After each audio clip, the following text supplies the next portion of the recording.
Okay. Paul Giuntoli, Giuntoli.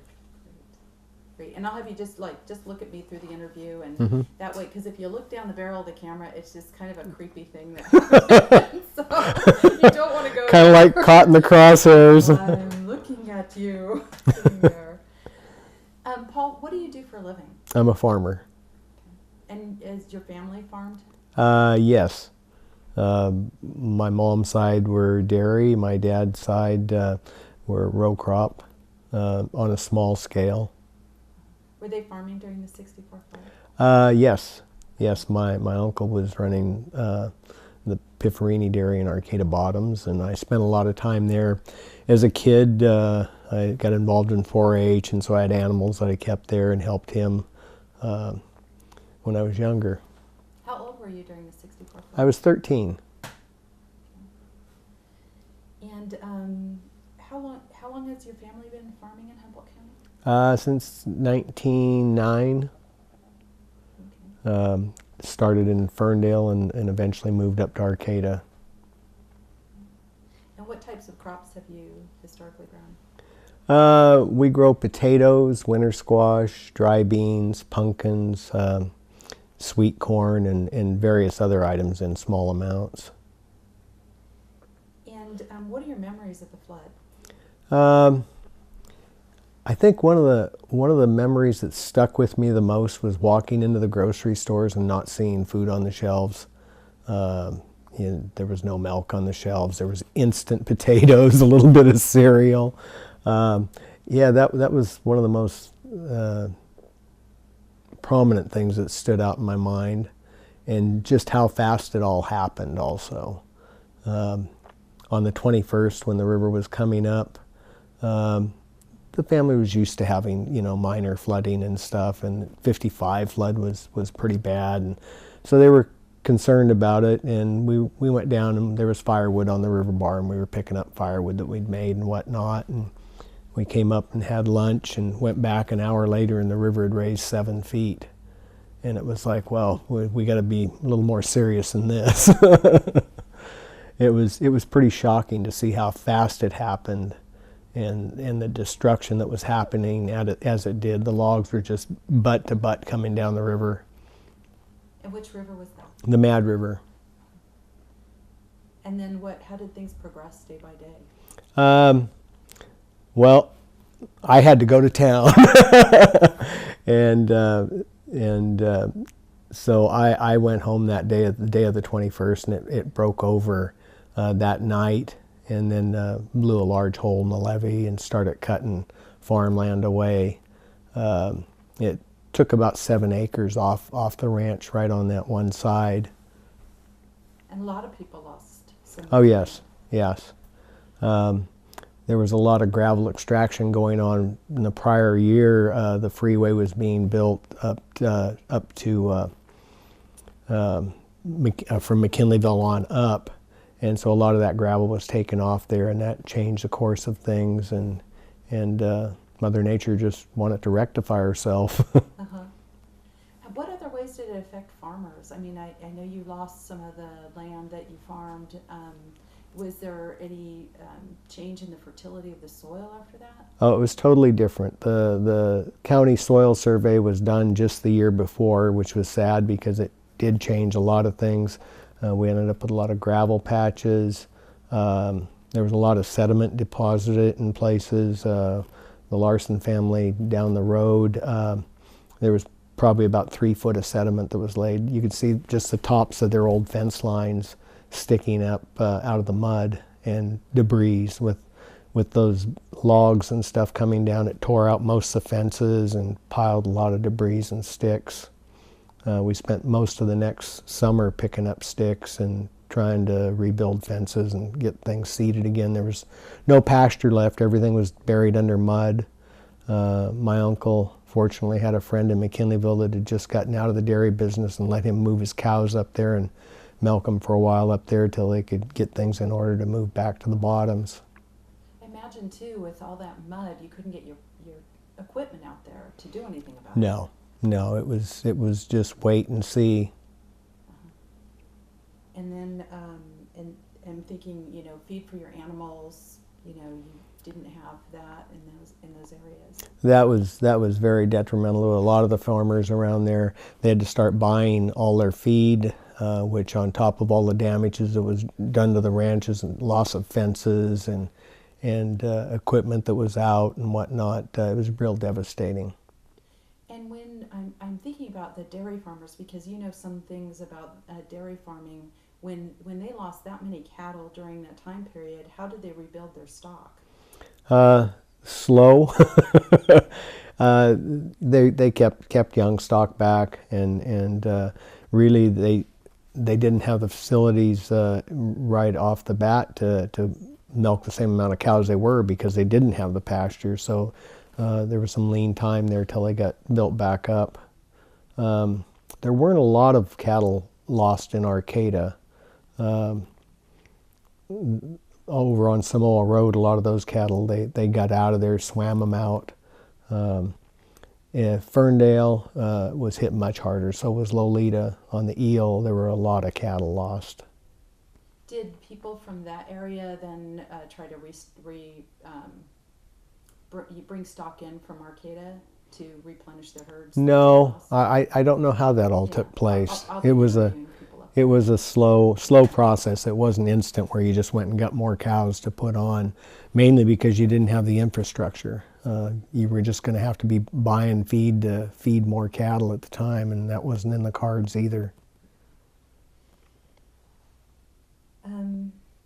So what happened to your family that year? I mean, were you able to farm at all that year? Well, my uncle spent the summer trying to reseed it, flatten it out the best you could, pick up the sticks, get something growing on it before the next season. There was a little bit of grass showing here and there, but not enough to sustain the herd in any way. How long did it take for things to recover to any extent? Well, it depended on how much money you had to borrow to replace things as to how quick you were going to be able to bail yourself out. Okay. And the land itself, to get to the point where you were able to... It was at least a year before things, the pastures were coming on again, because the next winter things still weren't solid enough. It was all new seeding, which was very tender, so you had to be real careful about turning out on it and whatnot.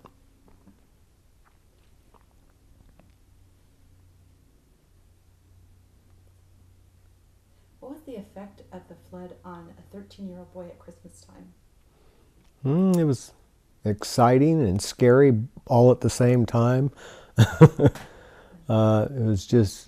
was something to see the amount of ground that was underwater, and after the flood going to Ferndale and Lolita and Weot and Pepperwood, and seeing just how much damage there was and how lucky we were that houses weren't lost. We were very fortunate buildings weren't damaged, where a lot of farmers in Lolita and Ferndale and on the Eel, it was all gone. They had bare ground, that was it. Cows were gone, buildings were gone. Yeah. Any other memories or things that you think we might have missed? Mrs. Graham, who lived just down the road during the flood, she was probably in her mid to late 80s. And I remember her talking about growing up there as a child. And she said she could remember one year in the month of April, they had 32 freshets that month. And that's what they called floods in those days. And she said she would sit on the porch and dangle her feet in river water, and the tide would go out, the river would go down, and and then the next day it all happened again. And I believe that was in the 1890s. That was a big flood, the one that happened in the 1890s. No, it was just the river stayed real high for that entire month, and the tidal influence. It would come out of its banks, and then it would go back in, and yeah. What sort of effect did the tide have on the the flood that happened here in '64? It backed things up in a hurry. There was a big snowpack in the hills, and then we got a tropical rain which melted it off, and it came down. And in Arcata Bottom, the tide has a significant influence. When the tide's in, that river backs up in a hurry. And I think it was about a full moon too. Probably was. It probably was. Anything else that you have memories of about the flood? Boy, it's been a long time, so I can't think of anything right offhand. Okay, great. Do you guys have any other questions? Well, I was wondering, you can answer to watching Jennifer, but how did that affect you as far as the communication amongst everybody if everything was shut down? About to find out how everybody else is doing. How long did it took quite a while, as I remember. My dad worked for the county at that time, and so he was 24/7 at that point, just trying to get roads open back up, get people, get into people, make sure they're okay, get roads so they're passable. Power lines were all gone. I can't remember how long the electricity was off, but it was days, and none of the roads were open, so there was no food coming in. Is that you? I forgot to ask him to. Yeah. There. Yeah. I lost my train of thought now. We're talking about like the kind of, the losing electricity. Yeah, and like I said, the store shelves were empty because for a few days there wasn't anything coming in. And I look at us now, trucks are coming into the area every day to service local stores and stuff, where in those days the trucks only came in, maybe once a week or something. And we're so dependent on stuff happening right now. Well, boy, if we ever got caught in a situation like that again, I think it would even be more dramatic. Till they find that didn't work. I have a hard time to remember it too. Yeah, it would even be more detrimental, I think. It's just they had to get planes to fly food in and then distribute it. And I can't remember how long it was before you could get out of the county on Blue Slide Road down by Ferndale, but finally that artery opened up and you could get in and out. And you talked a little bit about how people kind of got the word out. I mean, like if you had neighbors or there were people who are pretty isolated as they are in rural Humboldt County, how did people find out about the flood coming, and then how did they find out about how were each other doing? You didn't know in those days. I mean, now we have, the Weather Service has so many predictions and stuff that, you have an idea of a bad storm's coming and, brace yourself. It was just another wet winter storm that was coming in. However, there was so much snowpack. In talking to a guy that was running cat up on out of Redwood Creek, on a ranch up there, to help a guy to get in to get his sheep out. He said that he had to stand up on the seat of his cat to see where he was pushing snow. It was that deep. So he said 6-8 feet maybe, and it all disappeared in a day and a half. So it put a lot of water down the river. Yeah, it did. 141,000 cubic feet per second or something like that. It was pretty dramatic. I just wanted to follow on one of the things. What were you feeling about the current drought we're in right now, as a contrast to what we were just talking about? Boy, we're obviously in global extremes, and I think anything could happen. Yeah, we haven't seen storms quite to that magnitude, and we might have had the storms in, but we didn't have the snowpack. And I guess over time there's always been small flooding and stuff. I can't remember my family talking of other floods, as when they were growing up there. 53, 55 was a pretty notable one, and people were more cautious. When 64 came, a lot of people got out because they had a pretty rough time in 55. And now, 50 years later, I guess 72, we probably had as much water as we did in 64, but it was just overnight. There wasn't all the debris that came down with it. With the 64 flood, there was a lot of sticks and logs and just a jumble, just a real mess. I wanted to ask you, Paul, that Governor Brown, Pat Brown at the time, had declared Humboldt County a disaster area. Mm-hmm. And even President Johnson at the time had declared it a disaster over here. That there weren't any special programs to help farmers to recover from the losses, because there was a lot. Yeah, I don't really know. I don't really know. I know a lot of people depended on credit with their feed suppliers and things that helped them get through it. Yeah. Okay, I was just wondering if Yeah. you knew about that. So they're good? Great, great. So we're gonna do just a 30-second. Oh yeah, We're gonna do a 30-second thing where we just get the ambient room noise. Mm-hmm. So we're just all gonna be quiet for 30 seconds, and Okay. that's Which is that. nice and quiet here. It's really quiet. Okay, and I'll time it here if I can get this darn thing working. Because it's one of those things, like, you can take the ambient room noise and mix it with the sound that we get from the microphones, and then it sounds more natural. Because Mhm. sometimes it sounds like you're just talking into a Tube. tube. Exactly. Okay, we're ready? Yep. All right, go.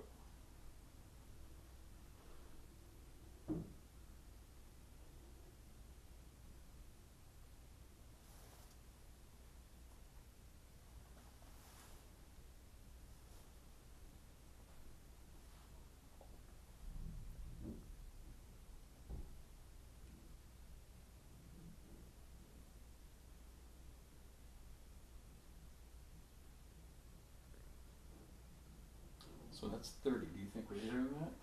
I think Carla's in there. I'll tell her to hold off for a little bit. That's okay. I think we've got enough Okay. quiet in there that we can pull a sample piece of sound out and just duplicate it. So give you those 30 seconds that your mind, could have gone anywhere. Is there anything else that you thought of during that time that you'd like to add? No, I think John Sherman's going to be able to enlighten you a lot. He was fresh out of college working for Caltrans and he saw a lot of it. And he'll know a lot of stuff that I was totally unaware of.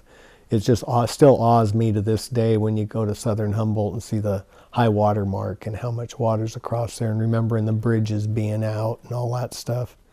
It's pretty dramatic. Yeah, that one I think is the one that everybody keys into, is the high water mark. We're definitely going to have to go down there and get a nice shot of that. Yeah. In talking to a guy I know that farms out at Camp Grant, and I asked him once, how deep is the water here? And he goes, well, it's under about 25 feet. Is that John? Yeah, his place there at Camp Grant, he said, was 25 feet under. He wasn't farming that at the time. No, he wasn't. I don't 'Cause know. I don't know. Thinking that would have been a good place to get an interview. Mhm. But yeah, I don't think he was farming it. Yeah. And then I think there's a pretty famous picture that's around, you'll probably come across it somewhere, of Weot with a sawhorse sitting in the power lines. Yeah, it's really something when you get to looking around you and how deep the water is and how big that channel is going across there. Yeah. The Weot, I have a Weot connection. My husband's family had the cafe there, Carol's Cafe, Mm-hmm. down there, and they got wiped out in the 55 and the 64 flood. Yeah. So he eventually moved his cafe. I think he got a trailer. That makes sense. Yeah, that makes sense. Yeah.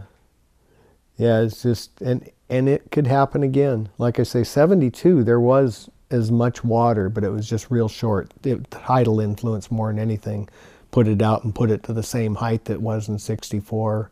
But it wasn't packing the damage because there wasn't the continuing of it or all the debris, the logs and stuff coming down were really, it's just amazing to see that. As much debris as was coming down that river. Yeah, we're pretty lucky. We've gotten access to the Caltrans footage, that you Yeah. see in that little flood film that they did. Mm-hmm. And so we'll be able to use that footage. We're trying to figure out how we're going to clean it up a little bit because They didn't take very good care of that footage. Yeah. So, Yeah, on the ranch there in the bottoms, I think we took 280 logs out of the back end of it there. And so, I mean, it was just a tangle. It was unbelievable. And so you couldn't do anything to reestablish pastures, so you got all the big stuff out of there, and then fires were going for days and days, getting it rectified. We lost the entire levee down the one side of the ranch, and the Army Corps of Engineers put that back in that following summer because it protects a lot of downstream grounds. yeah, I've seen some pictures of the teepees of logs all along the coast, Mm-hmm. and the air's just black. Oh yeah, All that smoke. yeah. That must have been quite a sight. Yeah. To see it, like it made us feel pretty insignificant as far as damage. We had a lot of damage, but we still had our homes, our buildings, our livestock, where a lot of the people in the Eel River didn't. They lost everything. Yeah, I've talked to